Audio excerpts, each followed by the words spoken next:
नारद जी बोले, हे धर्मराज युधिष्ठिर, हिरण्यकश्यपु और उस 5 वर्षीय बालक के समझाने पर रानियों तथा हिरण्याक्ष की माता दीति का शोक कुछ कम हुआ। तत्पश्चात वह बोली, हे पुत्र, देवताओं के सहायक श्री नारायण ने देवताओं की रक्षा हेतु तेरे भाई का वध किया, इसलिए तू देवताओं का वध करके अपने भाई का बदला पूर्ण कर।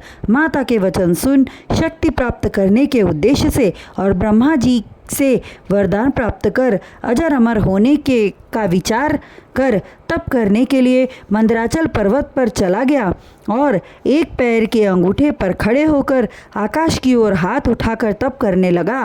तप करते समय उसके अंग हिलते थे और लगातार सूर्य देव की तरफ देखता था। इस प्रकार तप करते हुए उसे 100 वर्ष व्यतीत हो गए।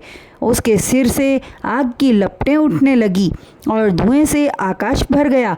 पृथ्वी डगमगाने लगी। उसके कठिन तप के प्रभाव से नदी, समुद्र, पर्वत आदि जलने लगे। बढ़ती हुई वह ज्वाला जब देवलोक तक जा पहुंची, तब देवता अति व्याकुल होकर पितामह ब्रह्मा जी के पास जा पहुँचे और विनती करते हुए कहने लगे, हे पितामह, हिरण्यकश्यपु के तपोबल से तीनों लोक संतप्त हो रहे हैं।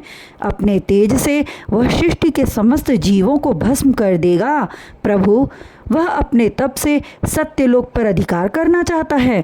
देवताओं के वचन सुनकर भृगु आदि ऋषियों सहित ब्रह्मा जी उस स्थान पर जा पहुँचे जहाँ हिरण्यकश्यपु तप कर रहा था और बोले, हे दैत्यराज, मैं तेरी घनघोर तपस्या से अति प्रसन्न हूँ।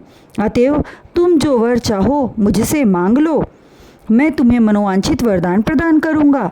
यह कहकर ब्रह्मा जी ने अपने कमंडल से जल लेकर उस पर छिड़का। जल छिड़कते ही दीमक लगने से जर्जर हो चुका हिरण्यकश्यपु का शरीर पूर्ववत बलवान एवं पुष्ट हो गया।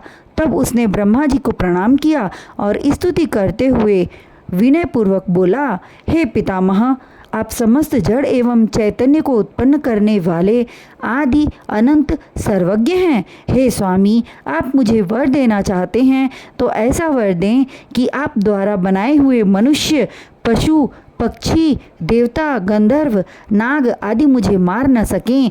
मेरी मृत्यु किसी अस्त्र अथवा शस्त्र से न हो। पृथ्वी अथवा आकाश में मेरी मृत्यु न हो। न मैं दिन में मरूं, न ही रात में।